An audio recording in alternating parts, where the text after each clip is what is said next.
خاموش ہے بچہ، کیا انہوں نے پانی دے دیا؟ خدا ان کا بھلا کرے۔ حسین ابن علی نے کہا ام البنین، ام لیلا، تمہارا بچہ اب کبھی نہیں روئے گا، تمہارا بچہ اب کبھی تم سے پانی نہیں مانگے گا۔ انہوں نے ایسا پانی پلایا ہے کہ تمہارا بچہ اب کبھی تم سے دودھ بھی نہیں پوچھے گا۔ اور چہرے سے چادر ہٹائی تو دیکھا کہ خون میں لت پت بچہ تھا۔ اس لاش مبارکہ کو اس زوجہ امام حسین کی گود میں ڈالا گیا۔ اس زوجہ پر لاکھوں سلام کہ نہ سینہ ٹھوکا نہ ماتھا پیٹا، بلکہ اس بچے کو جگہ جگہ سے چومتی رہیں۔ کہا رب ذوالجلال نے اپنی امانت واپس لی ہے، میرے مولا نے اپنی امانت واپس لی ہے۔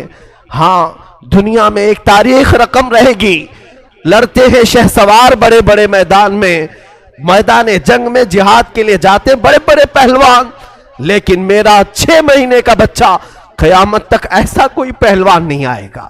تاریخ رقم ہو گئی کہ 6 مہینے کا بچہ بھی یزیدیوں کے ساتھ لڑ کر کے آیا ہے۔ یہ حسین کا گھرانہ تھا۔ علی اصغر کی شہادت کے بعد گھر میں ایک عجیب سی کیفیت تھی۔ اللہ اکبر، یہ آخری وقت ہے میرے عزیز ہو۔ حسین ابن علی رضی اللہ تعالیٰ عنہ کے گھر میں سوائے ان کے بیٹے زین العابدین کے جو بیمار تھے، ان کی عمر 22 سال کی تھی، کمزور تھے، بخار زدہ تھے، لیٹے ہوئے خیمے میں بخار سے ان کا جسم تپ رہا تھا، وہ سارا منظر وہ اپنی بیماری میں دیکھ رہے تھے۔ اب کوئی باقی نہیں تھا، بچے کو تک نہیں چھوڑا تو کون باقی رہے گا؟ امام حسین ابن علی رضی اللہ تعالیٰ عنہ نے دیکھا، قرآن کو جلدی سے کھولا، تلاوت کرنے لگے۔ اچانک خیمے کے دروازے پر دیکھا، آہٹ محسوس ہوئی تو اٹھا کر کے چہرہ دیکھا تو امام زین العابدین جبہ پہن کر کھڑے ہیں۔ کہا بابا اجازت دے دیں۔ مولا حسین تڑپ کر اٹھے، کہا زین العابدین، میرے گھر میں اب بچا کون؟ میرے بعد ان بیویوں کو کون دیکھ بھال کرے گا؟ ان عورتوں کو کون لے جائے گا؟ اور میری نسل تم سے ہی تو چلنی ہے۔ امام سجاد زین العابدین کو مولا حسین نے روک دیا، بستر پر لٹا دیا اور کہا کہ اب میرا وقت ہے، میرا مقام ہے۔ اسی اسنا میں عورتوں کو کچھ نہیں کہا۔ فضہ کنیز تھی فاطمہ زہرا کی، بلایا، اے فضہ جاؤ، اندر بیبیوں کے پاس ایک صندوق ہے، اس صندوق میں ایک جبہ رکھا ہے، وہ جبہ اٹھا لاؤ، لیکن خبردار زینب کو مت بتانا، زینب سے مت کہنا۔ وہ فضہ گئی، جلدی سے وہ صندوق کھولنے لگی اور جبہ اٹھایا تو بی بی زینب دیکھ لی۔ کہا کیا کر رہی ہو؟ کہا یہ جبہ لے جانے کے لیے مولا نے حکم دیا ہے۔ وہ دوڑتی ہوئی آئی، لا میں یہ جبہ لے کر کے جاتی ہوں۔ وہ خود اپنے ہاتھوں سے لے آئی مولا حسین کے خیمے میں اور وہ جبہ لا کر کے دیتی ہیں اور پہناتی ہیں۔ امام حسین نے کہا زینب تجھے معلوم ہے اماں کہتی تھیں، فاطمہ زہرا نے کہا تھا حسین یہ جبہ سنبھال کر رکھنا، یہ تیرے بابا حیدر کرار کا ہے جو رسول اللہ نے انہیں دیا تھا اور مجھے وصیت کی تھی، فاطمہ تیرا بیٹا جب بھی مصیبت میں آئے تو یہ جبہ اسے پہنا دینا۔ زینب کہتی ہیں سچ کہہ رہے ہو بھیا، مجھے بھی ماں نے کہا تھا کہ زینب حسین کبھی اگر مصیبت میں آ جائے، اگر وہ جبہ بھول جائے تو اپنی ہاتھ سے پہنانا۔ دونوں نے ایک دوسرے کو سمجھایا، ماں کی وصیت پر عمل کیا۔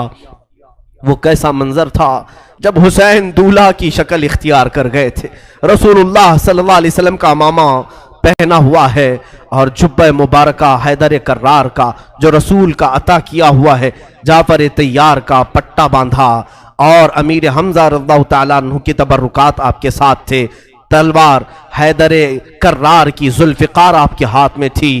یہ سارا منظر پورے خیمے کو رلا گیا، جیسے کوئی جوان شہزادہ دولہا بارات میں جاتا ہے خیمہ حسین سے۔ یہ پوری تیاریوں کے ساتھ حسین ابن علی نکل رہے تھے۔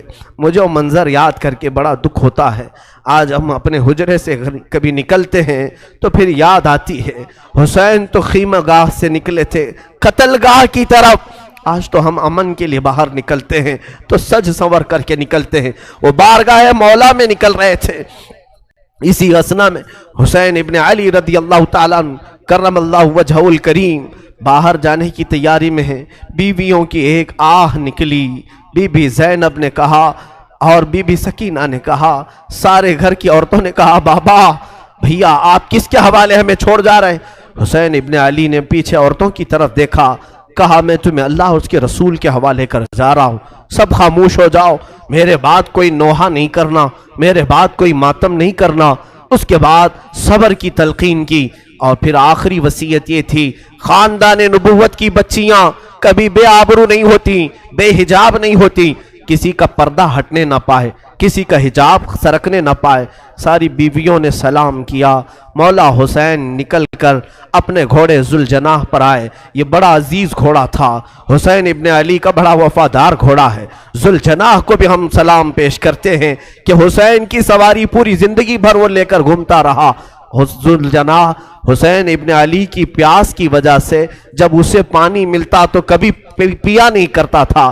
یہ روایات بتاتی ہیں حسین ابن علی کے بعد اس گھوڑے نے کبھی پانی نہیں پیا، زندہ تو رہا لیکن کبھی پانی کو منہ تک نہیں لگاتا تھا۔ وہ ذوالجناح سوار جس کو تیار کر کے خیمے کے باہر کھڑا کیا گیا ہے، مولا حسین جیسی گھوڑے پر بیٹھے، بیویوں کی ایک الوداعی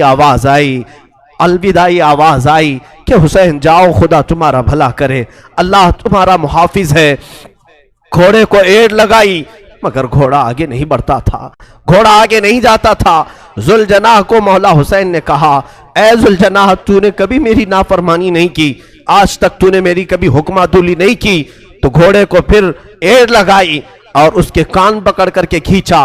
وقت بہت کم ہے حسین کے پاس، چل آگے بڑھ، آج تو اپنے جوہر دکھا۔ مولا حسین پکارتے رہے، گھوڑا آگے نہیں بڑھتا رہا اور گھوڑا جھک کر کے اشارے سے پیروں کی طرف دکھا رہا تھا۔ حسین ابن علی اتر کر کے دیکھتے ہیں بی بی سکینہ سامنے دونوں گھوڑے کے پیر پکڑ کر بیٹھی اور ذوالجناح سے کہتی ہے، اے ذوالجناح کیا تو بابا کو آخری بار لے جا رہا ہے؟ کیا اب تو آخری بار لے جا رہا ہے؟ ہمارے گھر کی تمام روشنیاں تو لے جا رہا ہے، ہمارے گھر کا سورج غروب کرنے لے جا رہا ہے۔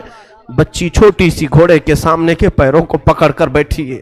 مولا حسین گھوڑے سے اتر آئے، بی بی سکینہ کو اٹھا لیا، گود میں اٹھا لیا، ماتھے کے بوسے لیے اور کہا، سکینہ تم نے علی اصغر کی موت پر صبر کیا، علی اکبر پر صبر کیا، ساری لاشیں تو نے دیکھی، اب تو اپنے بابا کے ساتھ بھی صبر کا مظاہرہ کر، تو اپنے بابا کے ساتھ بھی صبر کا مظاہرہ کر۔ بی بی سکینہ کو اسی طرح لوٹا دیا گیا، وہ خیمے میں جا کر حسرت بھری نگاہوں سے دیکھتی رہ گئی، چوکھٹ پر کھڑی رہ گئی۔ مولا حسین نے گھوڑے کو ایڑ لگائی، گھوڑا چھڑانگ لگاتا ہوا میدان کربلا میں اتر پڑا اور جیسے ہی یزیدیوں کو للکارا، پھر ایک آخری خطبہ حسین ابن علی نے دیا۔ مولا حسین نے آخری خطبہ دیا، وہ خطبہ یہ تھا، حمد و صلات کے بعد آپ نے پکار کر کہا، اے یزید کی طرف سے آنے والے لشکریوں، کیا تم میری حیثیت کو نہیں جانتے؟ اگر تمہیں معلوم نہیں تو اب بھی بہت سارے صحابہ ہیں جنہوں نے رسول کی زبان سے میری تعریف میں، میری فضیلت میں جو حدیثیں سنی ہیں بیان کریں گے، جاؤ تم ان سے سن لو۔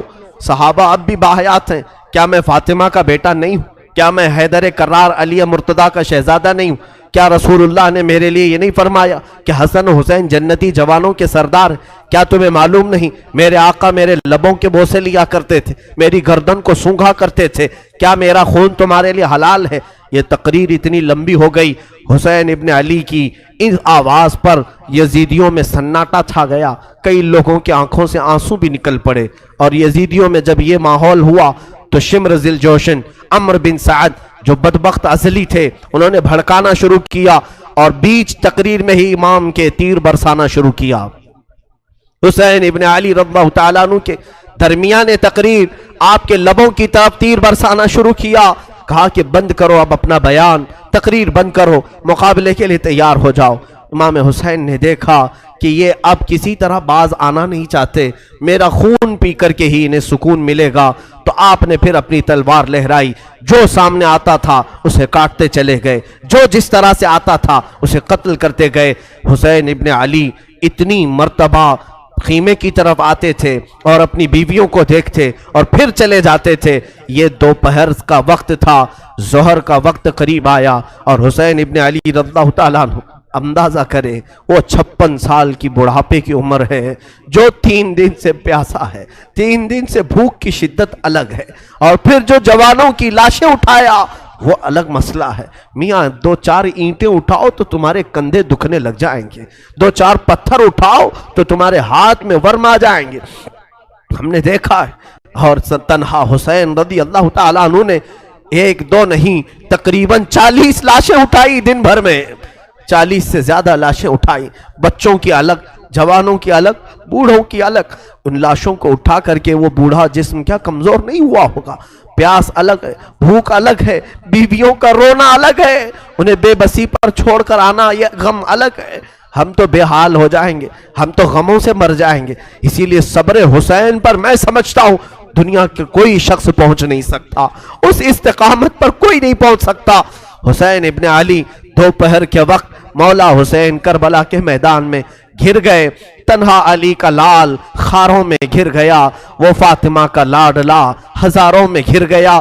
اب حسین ابن علی کے متعلق جو میں نے شروع میں کہا تھا، فاطمہ کے لاڈلے کا آخری دیدار ہے، فاطمہ کے لاڈلے کا آخری دیدار ہے، حشر کا ہنگامہ برپا ہے، میان اہل بیت درمیان اہل بیت رسول اللہ کے شہزادے نے پھر للکارا، لوگوں کو للکارتے رہے، اور قتل کا یہ بازار گرم تھا۔ عمرو بن سعد نے کہا حسین نے تنہا 50 لوگوں کو مار دیا، تم تنہا حسین کو کیوں نہیں مار پاتے؟ تنہا حسین کو کیوں نہیں مار پاتے؟ حسین ابن علی رضی اللہ تعالیٰ عنہ کے متعلق ایک روایت میں یہ بھی بتا دوں میرے عزیزو، اس حالت میں بھی حسین ابن علی نے سخاوت کا دریا نہیں روکا تھا۔ آپ کی شان یہ تھی کہ عبداللہ نام کا ایک شخص کوفہ کا رہنے والا، وہ اس وقت کوفہ میں نہیں تھا جب یہ معرکے سر ہوئے تھے، وہ 6 مہینے کہیں تجارت پر گیا تھا، واپس آیا تو اس نے کوفہ میں دیکھا پورا بازار خالی ہے، گھر خالی ہے۔ اپنی بیٹیوں سے پوچھا کیا ہو گیا، کوفہ میں سب دکانیں بند ہیں، سب گھر میں تالے لگے ہوئے۔ اس کی بیٹی نے کہا سنا ہے حاکم وقت کے خلاف کسی شخص نے بغاوت کی ہے، اور اس باغی کا سر کچلنے کے لیے پورے کوفہ والے گئے۔ عبداللہ کہتا ہے مجھے معلوم نہیں تھا کون سا باغی ہے، کس نے بغاوت کی۔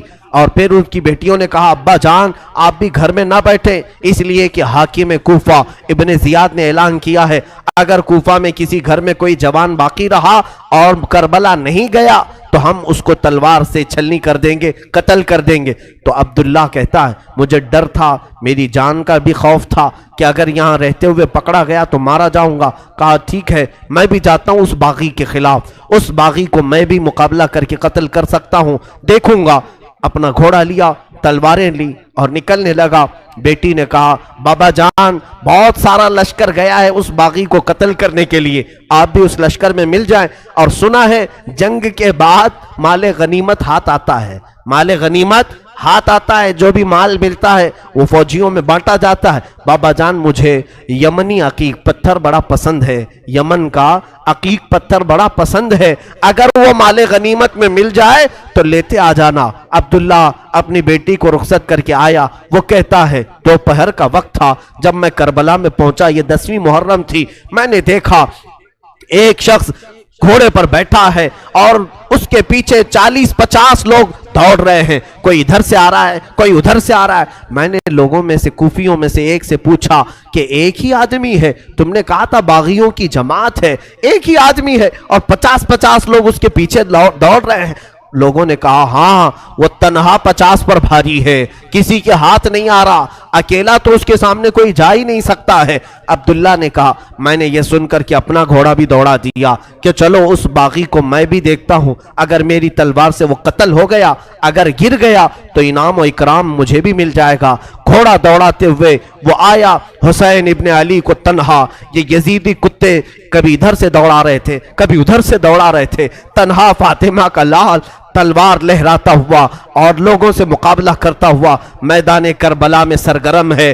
عبداللہ کہتا ہے میں پیچھے گھوڑے کو دوڑاتا ہوا آیا، میں حسین ابن علی کے گھوڑے سے صرف 2 ہاتھ کے فاصلے پر رہ گیا تھا۔ حسین ابن علی پیچھے مڑتے ہیں اور کہتے ہیں